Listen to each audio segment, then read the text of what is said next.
Hello everybody, welcome to this new tutorial. We're making a game in C++ from scratch, and this is where we are now. We managed to build all the necessary systems like rendering, collision, input, etc. to get us a gameplay prototype of the game.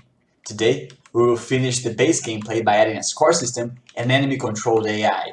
If you're not up to date with the series, you can watch all the previous tutorials on YouTube and download the source code with the link below. Let's get started. One thing I would like you to pay attention is the build configuration. We talked a little bit about it right at the beginning of the series, but now it deserves another thought. We can just click here or hit F5 to play the game and it works pretty nicely. But if I make that full screen, it won't run smoothly. That's because the default build configuration option is debug, which means the code will not be optimized at all. This is good because we can stop the execution and inspect the variables like we have been doing, but on the other hand, the game will run really slow when we have to process more pixels. We can change to the release and test the game. You see that it runs now super smoothly. So whenever we want to distribute the game, we have to build it with the release option. But for now, I'll go back to debug. Let's make a score system. It's pretty easy to just make a global variable that increments whenever the first player scores, and another for the second player. We can increment them when the ball reaches the end of the screen and it'll be good to go. The problem is, how do we display that to the player? Right now, all we can draw are rectangles, so maybe we can do like one rectangle for every point scored. Let's try that real quick. For every point the first player has, I'll draw a rectangle. I'll create an @x variable that will set the x position of the rectangles, and it will increment for every rectangle, so they will be side by side. I'll do the same thing for the second player.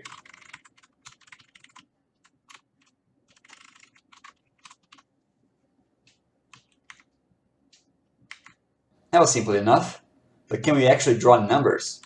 Normally, a game engine will load a font asset, rasterize the font into a bitmap, and render that bitmap. But since this is a very simple project, we can just use the rendering primitive we already have, the rectangle, to draw numbers. This is how we'll use the system. Calling a draw number procedure, pass the number, the position, maybe a size, and the color. But how are we supposed to make that procedure? Let's just do one step at a time. I'll make the procedure and switch on the number.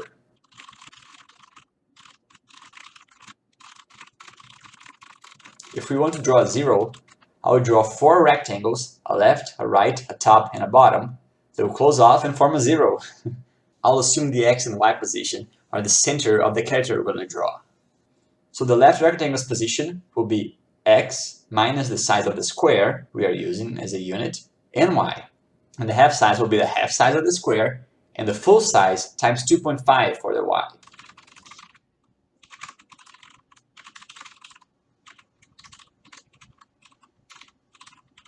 If you want, you can pause the video and try to work what the other 3 rectangles positions and half sizes should be. Awesome! But I'll just do it here now.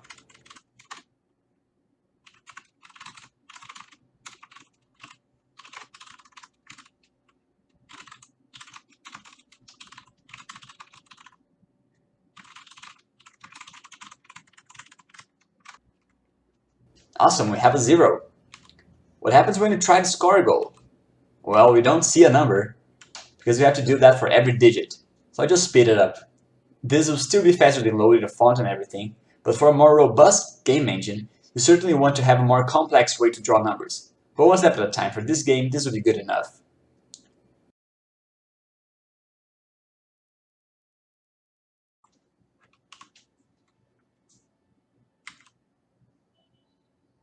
Great, we have all 10 digits.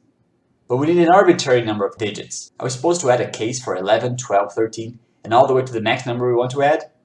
No, we don't need to do that at all. We can split the number into digits. In the switch, we'll try to draw each digit separately. So while our number is not 0,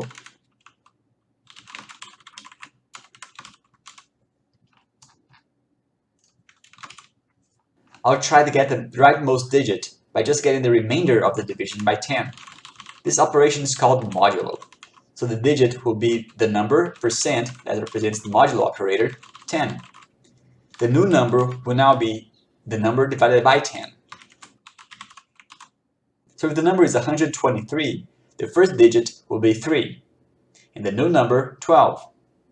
Then the digit will be 2 and the new number 1, and the last digit will be 1, and after that the number will be 0, and then we can exit the loop.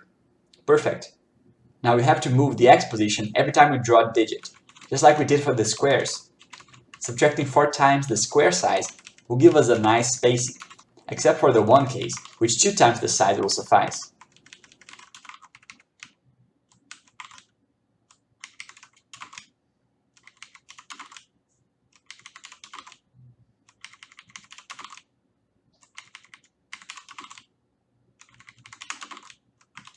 Let's see.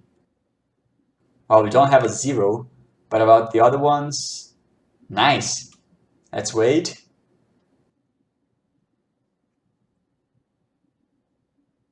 Perfect.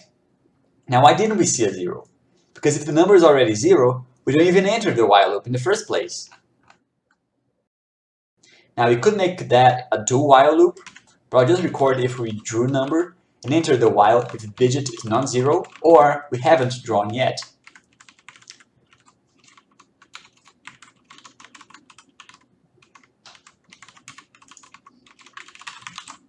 And the score system is done.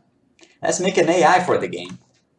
We could talk a lot about AI for games, but the short of it is, an AI for game is different from other AIs. A non-game AI is trying to solve a specific problem, for example, discover what music the user wants to hear next, or where's the best stock to purchase and what to sell. In games though, it's often more subtle. Like, we're not making an AI to beat the game of Pong, because that would be really bad for the player. We're trying to create an AI that will make the game more interesting and engaging for the player, usually emphasizing a certain mechanic, strategy, or weakness for the player to exploit that can be harder to measure.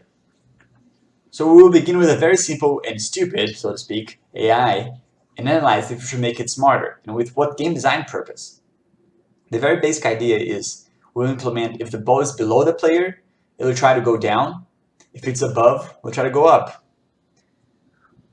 We will keep the input for the second player because we will support both of them. But for now, I'll put a pound if 0 in the code. Like any other command with a pound symbol, like the pound include, this will take effect before the compilation happens, in the preprocessor. So if the condition is false, which will obviously be in this case, this will not even be compiled. Right now, it'll just stand still.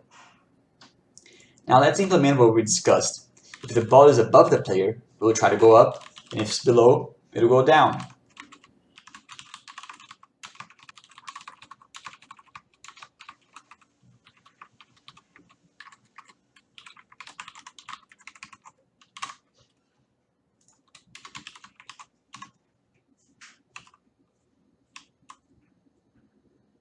Okay, we have an enemy, alright, but it's really hard, if not impossible, to beat it. It also looks a bit weird when the ball is close to him, and why? Whenever we have a few problems to solve, it's usually better to just start with the easier one. In this case, if you just play around with the movement variables for the enemies, we can probably get a more interesting adversary. So let's try to do that. Let's try decreasing the acceleration.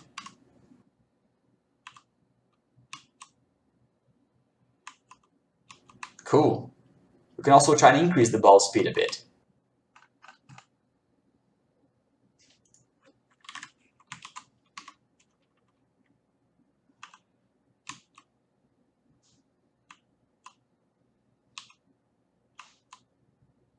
Oh, it is getting better. As for the weird look when the ball is close to the Y, the problem is that if the ball is just a little bit below, the enemy goes full force in its direction. And then it goes down, and then tries to go full force up, and then it keeps, trying to move up and down like that. We could try a few different things. Maybe the ball has to be farther away from the center of the enemy to move, like 2 units.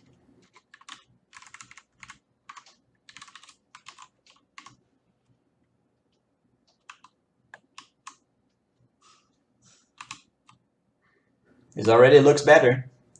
But another thing we could do is to move an amount based on the distance. So if it's close, it won't accelerate full force.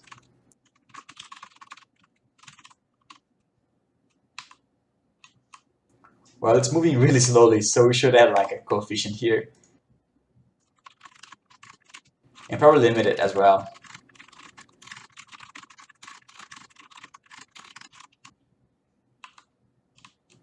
Awesome. Now there are several other things we could do to improve the AI. like having it try to predict the ball movement a bit. So if the ball is going really fast and wide, you'd also try to move faster. You could even try to see if the ball will reflect off a wall. Another cool thing is the enemy could try to hit the ball with the end of the pad, so it will force the player to move, instead of the enemy always hitting the ball dead center, like it is now. All these improvements, I'll leave to you as a challenge. So that's it. I hope you have enjoyed this tutorial. If you do play around with the AI a bit, please let me know what you decide to implement to make it more interesting to play against. I would love to know. Next time, we will finish the game by adding a menu, optimizing it, and polishing the game. It'll be really cool. If you like this video, please hit the thumbs up and help me spread the word. So I hope to see you next time. Thanks!